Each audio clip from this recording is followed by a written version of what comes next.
Hey, hey, hey. Day 15. It's the fourth quarter. It's the ninth inning. It's the last hour of the day. You're coming down to the end. You're in the home stretch. You're on the last lap of the mile run. This thing is about to come to an end. 6 more days. And look how far we've come. Isn't God good? Look at what you've done with the Lord and look how the Lord has worked through you. And look at what we've done together. This is what it means to give God our best. Not that we're trying to appease him. Not that we're trying to earn brownie points with him. Not that we're trying to even get God to love us more. No, he loves us more than we can possibly imagine. But simply to express our love to him from a pure heart without any strings attached. That's what it means to give God our best because he loves us. And God has a way of using our love for him to bring out the best love in us. That's what's so amazing because he knows we couldn't do it on our own. And not only that, not only do we learn to love him even more, I believe he has a way of blessing us and making our lives better. This is so exciting. I'm so proud of you. And we're almost there. 6 more days and this thing is over.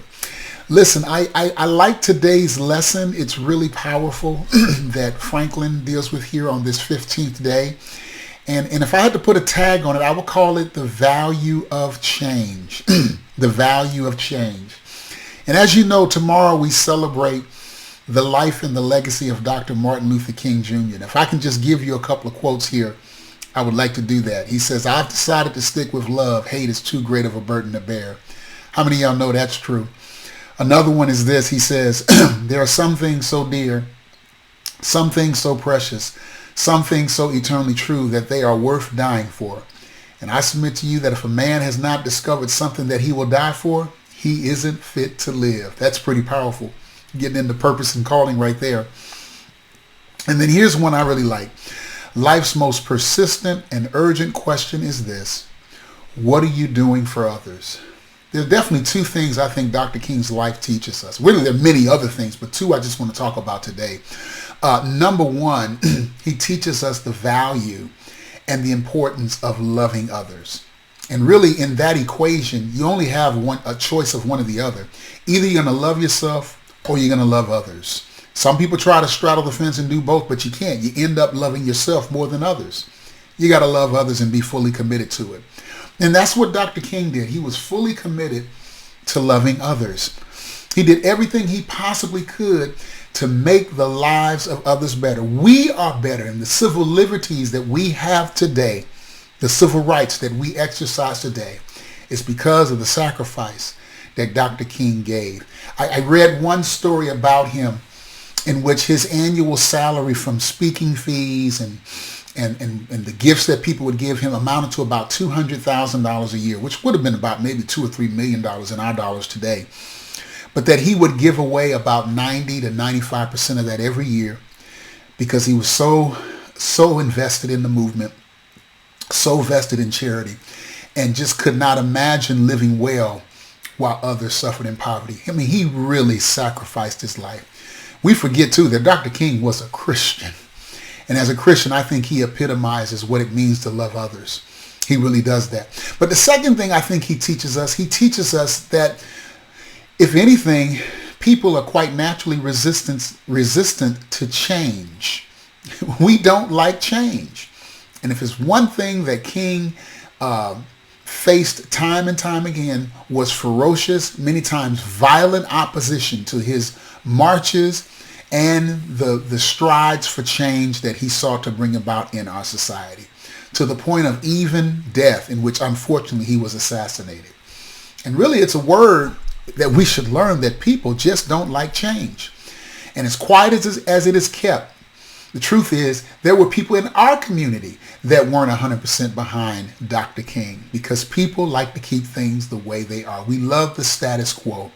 One study recently polled Americans that said that 60% of them would prefer that things just simply stay the same. People naturally fight change. We just naturally do that. And so a couple things I will say here. Number 1, it's so easy to see the need for change in others before we see the need for change in ourselves. Every time I think of this time when we celebrate Dr. King's birthday, I think about all those individuals that opposed him and how they really needed to change. But many times it is in those moments I don't see the change that I need to see in my own life. But then number two, if I can say this, the fundamental reason for the fast is change. That's really what it's about. The truth is all of us are like cement. We're just like cement. Once we get set, we don't want to do too much changing after that. And the truth is, it takes something catastrophic. It takes something really severe for us to even think about the change that we have to make. But we need to understand more than anything, our faith, the very nature of our faith is change. Surely on the one hand, the doctrines and the teachings that we believe about the gospel and about Jesus Christ and the kingdom, they never change. But guess what? We, his people, are always changing. Paul said in Romans 12, be not conformed to this world, but be ye transformed by the renewing of your mind. Meaning there's always some change going on the inside. And so if anything, Christians ought to be the first people that embrace change because God is always doing a work of change in all of us. But here's one last thing I want to leave you before I come to the takeaway. I want to give you a takeaway for this and how to value the change that God is doing in our lives. And this is this, and here it is. We will never arrive at our destiny. We'll never walk in our calling without ever making changes. It just won't happen. Whatever purpose, whatever gifting, whatever calling that God has on your life, it will never happen without change. What we don't realize when God gives a vision or when God gives a dream, many times the journey to the vision or the journey to the dream is more designed to change us rather than to bring about the change around us. Why does God do that? So that when we arrive at the end of the journey, not only will people see the change around us, but they'll also see the change in us. And you'll see two twins standing there together. You'll see twins, I should say, standing there together that exemplify the change that God brought about in both of us. And so that's how God works. And so I just want to leave you with one principle today, just one. And here it is.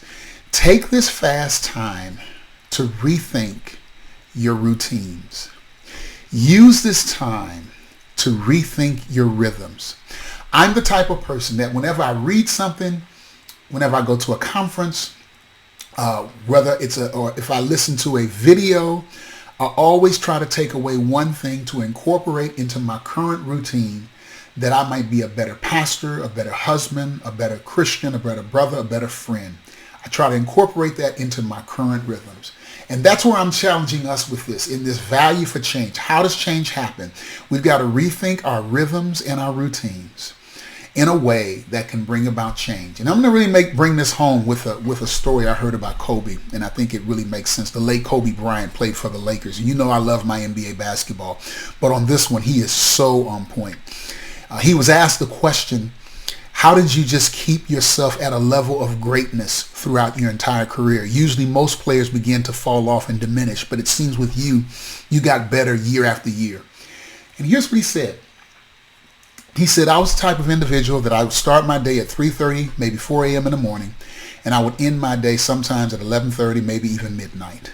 He said, because I had routines, I had rhythms. He said, I was a fierce person that would work out. I'd work out maybe 5, maybe even 6 times a day.